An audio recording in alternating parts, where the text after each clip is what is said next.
عزیز طلباء و طالبات، السلام علیکم۔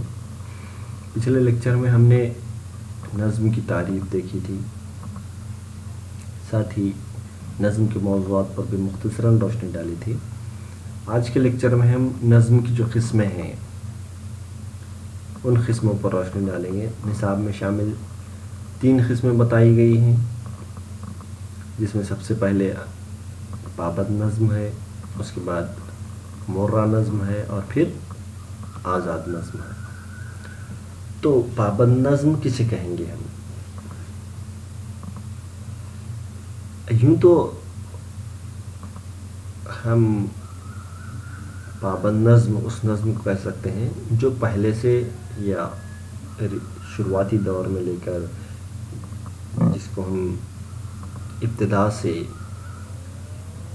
فنی لوازمات کے ساتھ برتتے آئے ہیں، اسے ہم پابند نظم کہہ سکتے ہیں، جس میں پابندیاں قافیہ و ردیف کی استعمال کی جاتی تھیں،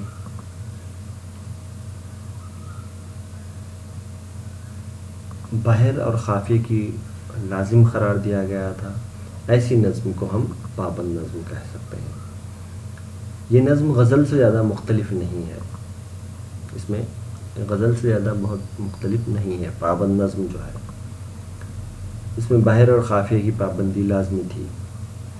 قصیدہ ہے، مرثیہ اور مثنوی نظم کی ہی مختلف قسمیں ہیں، لیکن ان میں جو قافیہ اور بحر دونوں ہوتے ہیں، لیکن تسلسل بیان کی شرط لازمی ہے۔ تو یہاں پہ پابند نظم میں تسلسل بیان کی شرط بھی لازم ہے۔ غزل کو تو ایک شکل مقرر ہے، اسی شکل کو حیت بھی کہا جاتا ہے۔ غزل کی حیت یہ ہے کہ تمام مصرعوں کا وزن یکساں ہوتا ہے۔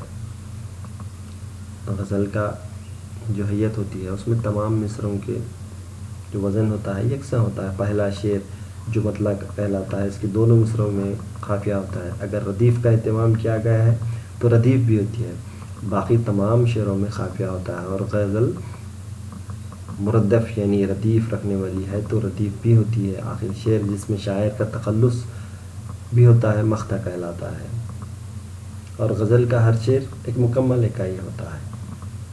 تو اس طرح سے یہ جو خوبیاں ہیں، یہ جو حیت ہے غزل کے لیے ہے، اس کے برخلاف نظم کی کوئی مقررہ شکل یا مقررہ حیت نہیں ہوتی ہے۔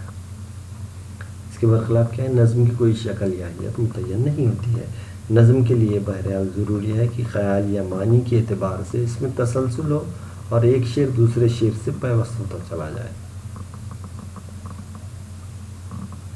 تو کیا ہونا چاہیے؟ ایک شعر ہونا چاہیے، ایک موضوع ہونا چاہیے اور ایک خیال ہونا چاہیے، اور جس کو تسلسل کے ساتھ ایک شعر دوسرے شعر سے پیوست ہوتے ہوئے چلا جانا چاہیے، یعنی کہ ایک دوسرے سے جڑا ہوا ہونا چاہیے۔ جس طرح سے غزل کا ہر شعر مکمل اکائی ہوتا ہے، یہاں اس قسم کی کوئی گنجائش نہیں دی گئی۔ اس لیے ہم یوں کہہ سکتے ہیں کہ قصیدہ، مثنوی، مرثیہ، واسطات، شعر عاشق سب نظم ہی کے دائرے میں آتے ہیں۔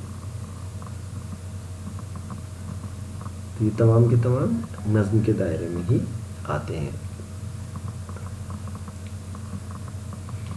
تو ہم یوں کہہ سکتے ہیں کہ جس نظم میں خیال یا معنی کے اعتبار سے ایک تسلسل ہو، ایک شعر دوسرے شعر سے پیوست ہو اور بحر اور قافیے کی پابندی اس میں کی گئی ہو، تو وہ نظم پابند نظم کہلاتی ہے۔ اب اس کے لکھنے والوں میں تو ہم دیکھتے ہیں کہ بہت سے شعراء گزرے ہیں جنہوں نے اس کی روایت کو جاری رکھا ہے۔ پابند نظمیں لکھنے والوں میں نذیر احمد ہیں، محمد حسین آزاد، علی شبلی، اقبال وغیرہ کا نام قابل ذکر ہے۔ پھر اس کے بعد ہم دیکھتے ہیں کہ دوسری جو قسم آتی ہے پابند نظم کے بعد مورا نظم کی.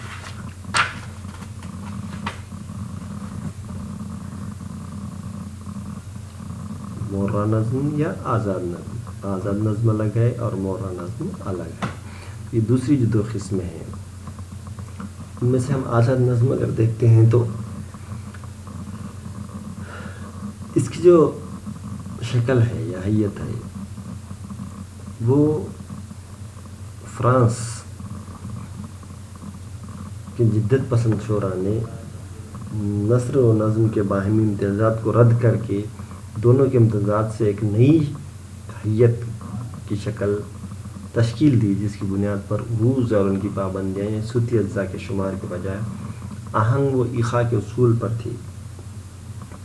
فرانس میں کیا ہوا تھا کہ جدت پسند جو شعراء تھے انہوں نے کیا کیا تھا، نثر و نظم دونوں کو ملا کر باہمی امتیازات کو رد کر کے دونوں کے امتیازات سے دونوں کو ملا کر ایک نئی حیت تشکیل دی تھی. اور اس میں کیا کیا تھا، عروض کی جو پابندیاں ہیں اور صوتی اجزاء کے جو شمار ہیں ان آہنگ و ایخا کے اصول پر ہیں. ان کے اصولوں کو اپناتے ہوئے انہوں نے ایک نئی جو حیت تشکیل دی. اس اصول کے تحت جذبات کے اتار چڑھاؤ اور الفاظ کے بہاؤ کے ساتھ کلام میں خود بخود روانی اور زیر و بم کی کیفیت پیدا ہو جاتی ہے. تو اس میں اس کی خوبی یا یوں کہہ سکتے ہیں ہم کہ یہ جو اصول ہے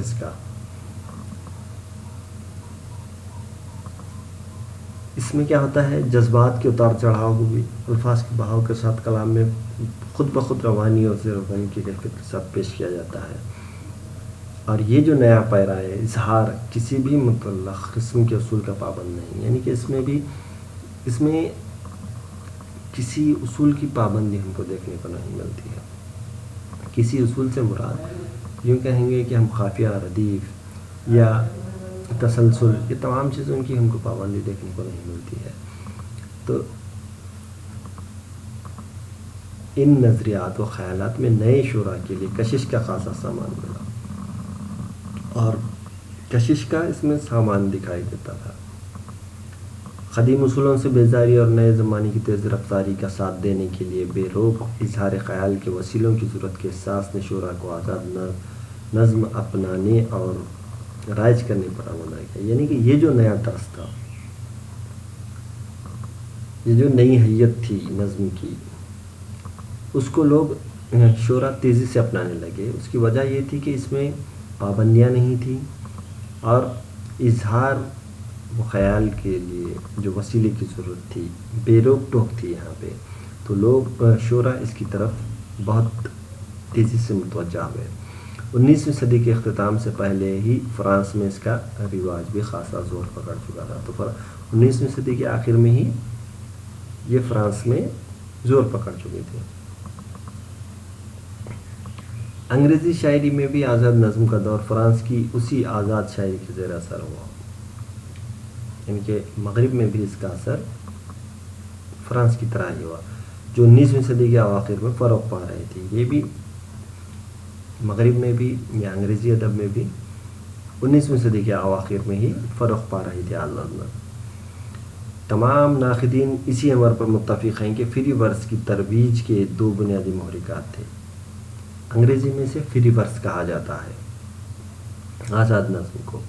تو اس کی ترویج کرنے والے، اس کی اشاعت کرنے والے، اس کو بڑھاوا دینے والے دو باتوں پر وہ متفق تھے: قدیم اصناف وسائل نظم سے بغاوت اور ایسے نئے وسائل اظہار کی جستجو جو بدلتے ہوئے تیز رفتار زمانے کا ساتھ ہے. تو اس میں کیا کہا گیا ہے کہ قدیم اصناف جو تھے اور اسالیب نظم کے جو اسالیب تھے، مختلف جو اسالیب تھے، اسلوب کی جمع، تو اس سے بغاوت کرنا ایک مقصد تھا. اور دوسرا کیا تھا؟ نئے وسائل اظہار کی جستجو. دو چیزوں کی وجہ سے اس کی طرف، آزاد نظم کی طرف لوگ بہت زیادہ متوجہ ہیں. اسی لیے فری ورس کی تحریک کو روایت مخالف تحریک تصور کیا جاتا ہے. اسی لیے فری ورس کو کیا تصور کیا جاتا ہے روایت مخالف تحریک بھی کہا جاتا ہے یا تصور کیا جاتا ہے. اینٹی ٹریڈیشنل موومنٹ، اس کو انگریزی میں کہیں گے اینٹی ٹریڈیشنل موومنٹ. مخالفتوں کے باوجود 20ویں صدی کی تیسری دہائی کے ابتدائی چند برسوں ہی میں انگریزی شاعری میں فری ورس کے قدم جم چکے تھے. تو کیا ہوا ہے، 20ویں صدی کی تیسری دہائی میں انگریزی شاعری میں فری ورس کے قدم جم چکے تھے ایسا کہا جا رہا ہے. اور ادبی فضا اس کی آوازوں سے گونجنے لگی تھی. ادبی فضا اس کی آوازوں سے، یعنی کہ اس کو شہرت ملنی شروع ہو گئی تھی. یہ آوازیں سمندر پار ہو کر ہندوستان بھی پہنچی، یعنی کہ ہندوستان میں بھی یہ آواز پہنچی. اردو کے وہ نوجوان شعراء جو اپنے یہاں کی شعری روایت سے غیر مطمئن تھے، اردو کے ایسے شعراء جو اردو کی جو روایتی شاعری تھی اس سے غیر مطمئن تھے، اس نئی آواز کو اپنایا اور بہت ہی تھوڑے عرصے کے بعد اردو دنیا آزاد نظم کے انقلابی تجربے سے آشنا ہوئی. تو ان شعراؤں نے جو روایتی نظم سے بغاوت کرنا چاہتے تھے یا روایتی انداز جو تھا اس کو اپنانا نہیں چاہ رہے تھے، ان شعراؤں نے اس طرز کو اپنایا اور بہت تھوڑے ہی عرصے میں اردو دنیا میں آزاد نظم کے انقلابی تجربے ہونے لگے اور اس کو لوگوں نے پسند بھی کیا. یہ تجربہ اپنی انقلابیت اور ہنگامہ خیزی کی وجہ سے تو اہم تھا ہی، یہ پہلا تجربہ بھی تھا جو ہم عصر مغربی ادب کی کسی تجربے کے زیر اثر وجود میں آیا تھا. یعنی کہ مغربی اثر کے زیر اثر اردو میں بھی آزاد نظم کی ابتدا ہوئی اور مستقبل میں اس قسم کے نئے تجربوں کے لیے راہیں کھلتی. اور اس سے ہوا یہ کہ مستقبل میں اور نئے تجربے اس طرح کے کیے جا سکتے ہیں، ایسا اس کے لیے راہیں کھول دی گئی. اردو میں آزاد نظم کی ابتدا تصدق حسین خالد کی نظموں سے ہوتی ہے. اب یہ اردو میں جو لکھنے والے ہیں ان کے بارے میں کچھ یہاں پہ تفصیلات ہیں. تو تصدق حسین خالد نے فرانسیسی آزاد شعراء کے مطالعے سے اردو میں اس روایت کی تعبیر ڈالی. پھر آزاد نظم پر انگریزی آزاد نظم کی تکنیک کا جو اثر واضح طور پر دکھائی دیتا ہے، جس کی وجہ سے اس کو نمایاں خوبی یہ ہے کہ مصرے ایک دوسرے میں پیوست ہوتے چلے جاتے ہیں اور اس طرح مصرے کے الفاظ اور معنی دونوں کا بہاؤ اکثر کئی مصروں کے بعد تکمیل معنی کو پہنچتا ہے. مصروں کے اس تسلسل کی بدولت ان کی نظموں میں عموماً مصرے یا رکن کی بجائے پورا بند ایک اکائی کی حیثیت رکھتا ہے. اب آزاد نظم میں یہ بات بہت اہم مانی جاتی ہے کہ جس طرح سے ایک مصرے میں ایک بات پیش کی جاتی ہے یا ایک سے دو مصرے میں تسلسل کے ساتھ بات پہ، ایک بند میں یہاں بات ایک مکمل حیثیت رکھتی ہے یا ایک اکائی کی حیثیت رکھتی ہے. یہاں پہ ایک مثال دی گئی ہے، کاش سورج ڈوب جائے اس چمکتی دھوپ، ان گاتے ہوئے چشموں، مصفا وادیوں، نیلے پہاڑوں، زرفشاں ہستی ہوئی آزاد لہروں، خوش ادا پھولوں کو تاریکی کا دیو ہولناک پیس ڈالے. ظلمتیں اٹھیں گریں پھیلیں بڑھیں، کاش یہ کرنیں کہ جن کی تابشوں سے زندگی پھوٹتی ہے ایک گہرے غار کی قید میں گم ہو جائے. تاریکی کے بادل تہ بتہ امڑیں، لڑکتے لڑکھڑاتے گر پڑیں، کاش. تو یہ اس طرح کا جو انداز ہے ہم کو دیکھنے کو ملتا ہے اور اس کو جو بڑھاوا جس طرح سے ملا ہے حلقہ ارباب اہل ذوق نے آزاد نظم اور مورا نظم دونوں کو ہی نہ صرف استحکام بخشا ہے بلکہ معتبر بھی بنا ہے. ارباب ذوق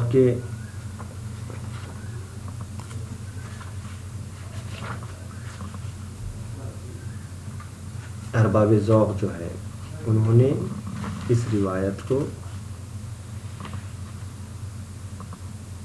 آگے بڑھانے میں کافی اہم کارنامہ انجام دیا ہے. نون راشد ہیں، میرا جی ہیں، یہ لوگ ایسے ہیں جنہوں نے آزاد نظم کو بہت زیادہ اردو میں مقبولیت کی شہرت دلائی ہے.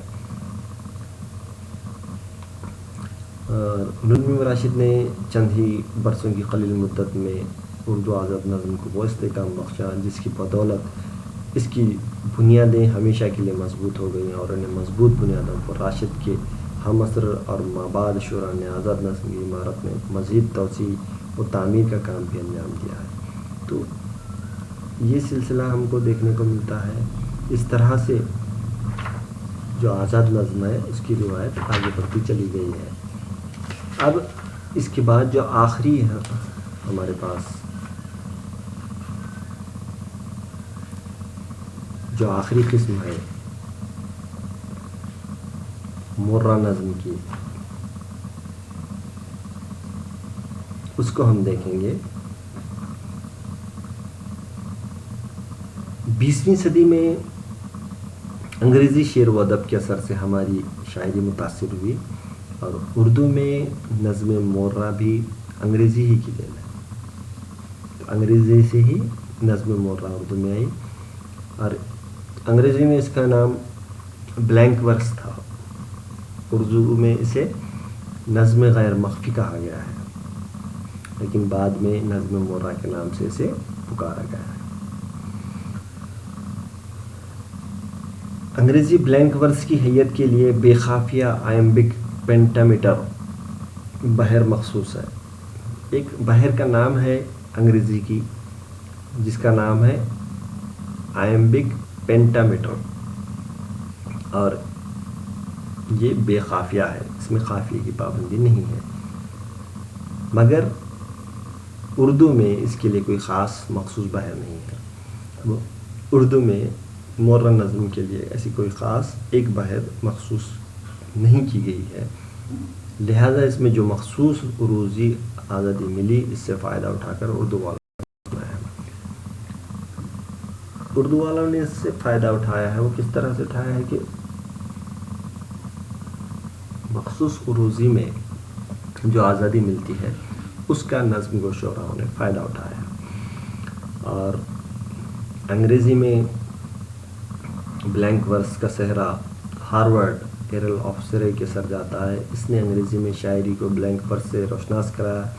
اطالوی شعراء کی بلینک ورس کے تجربوں سے متاثر ہو کر سرے نے ورجل کی اینڈ کی دوسری اور چوتھی جلد کا ترجمہ 10 فری آئمبک غیر مخفی مصروں کی شکل میں کیا، جو 1557 میں شائع ہوا.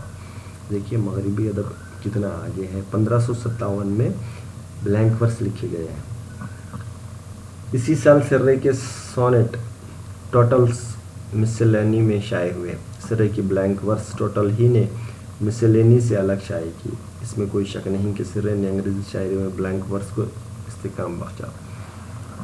تو سرے اس نے کیا کیا ہے، بلینک ورس کو انگریزی میں بہت زیادہ استحکام بخشا ہے، یعنی کہ مضبوط بنایا ہے. اس میں کوئی شک نہیں کہ سرے نے انگریزی شاعری میں بلینک ورس کو استحکام بخشا. سرے کے تجربے کے وسیع اور دررس اثرات کے تحت انگریزی بلینک ورس کی ایک عظیم اور مستحکم روایت قائم ہوئی، اور اسی کی وجہ سے عظیم اور مستحکم روایت قائم ہوئی ہے. انگریزی سے یہ صنف اردو میں آئی. بقول ڈاکٹر حنیف کیفی نظم مرہ کو ایک روایت کا درجہ دینے کی کوشش عبدالحلیم شرر نے شروع کی. مولانا عبدالحلیم شرر جنہوں نے ناول بھی لکھے ہیں، تاریخی ناول، انہوں نے اردو میں بلینک ورس کو روایت دینے کی شروعات کی، اور نظم مرہ کا سنگ بنیاد آزاد نے رکھا، محمد حسین آزاد نے. مگر اس کی ترویج اور اشاعت کے لیے سنگ میل شرر نے نصب کیے اور اس کے ذریعے اردو شاعری کو ایک ایسا موڑ دیا جس سے آگے چل کر نئی نئی راہیں نکلتی چلی گئیں. پھر اس کے بعد شرر نے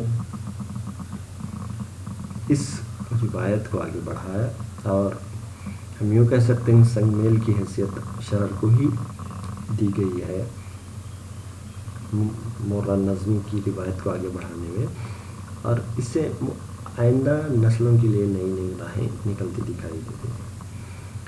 تو ہم دیکھتے ہیں کہ اردو میں کئی شعراء ایسے گزرے ہیں جو انگریزی سے واقف تھے، اور انہوں نے اردو میں نظم مرہ کہنے کی کوشش کی، لیکن وہ کامیاب نہیں ہو سکے. اس کی وجہ تو یہ ہوئی کہ سوائے خافیے کی پابندی کے انہوں نے اس صنف کی دوسری خوبیاں دکھانے کی کوشش نہیں کی. تو اب اس کے لیے جو شرط ہے خافیے کی پابندی کی، اسی کو انہوں نے اپنایا. بقیہ جو خوبیاں بلینک ورس میں یا آزاد مخفف نظم میں یا مورا نظم میں جس کو کہیں ہیں، اس میں جو ہے دوسری جو خوبیاں ہیں وہ پیش کرنے کی کوشش نہیں کی۔ شاعر نے نظم مورا کو ڈرامے کے لیے استعمال کرنے کا تجربہ کیا، ڈراموں کے لیے بھی شاعر نے اس کو استعمال کیا ہے۔ ابتدائی 25-30 سال کی مدت میں کہی جانے والی مورا نظموں پر ایک نظر ڈالنے کے بعد یہ بات آسانی سے کہی جا سکتی ہے، مجموعی طور پر اس دور کی مورا نظموں کی اہمیت تاریخی ہے، ادبی نہیں، یعنی کہ نظم مورا کے ابتدائی دور کی 25 سے 30 سال تک کی جو نظمیں ہیں اس میں کوئی ادبی معیار نہیں ہے، وہ صرف تاریخی حیثیت کی یا تاریخی اہمیت کی نظمیں ہیں۔ ان نظموں میں نہ تو کوئی فنی رچاؤ نظر آتا ہے، نہ ہی شاعرانہ خوبی، شاعری کی بھی کوئی خوبی نہیں دکھائی دیتی ہے اور ان میں فنی رچاؤ بھی نہیں ہے۔ تو ہم یوں کہہ سکتے ہیں کہ جو بلینک ورس یا پھر انگریزی کی جو ایک روایت انگریزی نظم کی ہمارے پاس آئی تھی، اس میں ہم دیکھتے ہیں کہ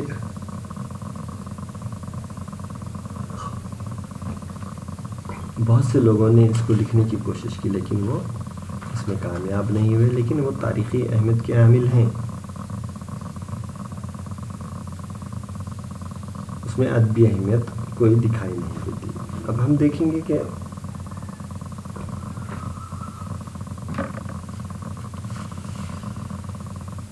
جو اردو کی قدیم نظم تھی اس میں ایک الگ رنگ تھا، حالی ہو، آزاد ہو یا پھر اقبال جوش، حفیظ، اختر شیرانی، یہ سلسلہ اردو کی نظمیں جب آگے آتی چلی گئیں تو اس میں کچھ نہ کچھ آہستہ آہستہ تبدیلیاں خاموشی سے ہوتی رہی ہیں، اور اردو نظم کے جو سانچے تھے اس میں مختلف چیزیں شامل ہوتی چلی گئی تھیں۔ نظم کے عنوان سے ہی اندازہ لگایا جا سکتا تھا کہ نظم کے اندر کیا چیزیں شامل ہیں۔ پوری نظم ایک سیدھی سادی منطق کے سہارے آگے بڑھتی تھی اور جس کا آغاز اور انجام دونوں پڑھنے والوں پر آئینے کی طرح روشن ہوتے تھے۔ یہ چیز ہم کو دیکھنے کو ملتی ہے، لیکن اس میں ایک شعر دوسرے شعر سے معنوی لحاظ سے مربوط ہوتا تھا۔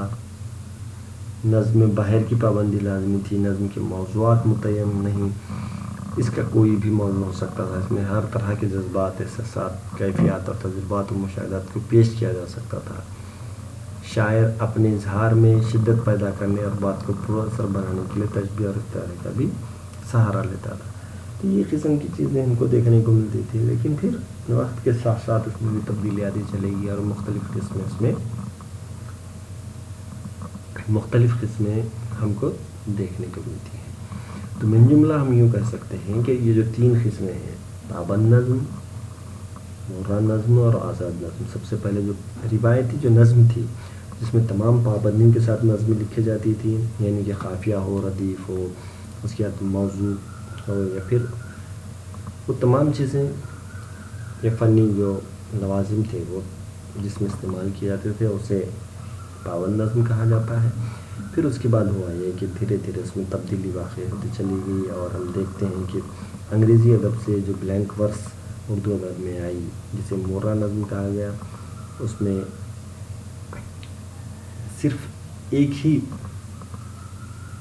بحر میں پوری نظم لکھی جاتی تھی انگریزی ادب میں، لیکن اس طرح کی یہاں اردو ادب میں وہ چیز دیکھنے کو نہیں ملتی ہے۔ مختلف بحروں میں بھی ہم دیکھتے ہیں کہ مورا نظمیں لکھی گئی ہیں۔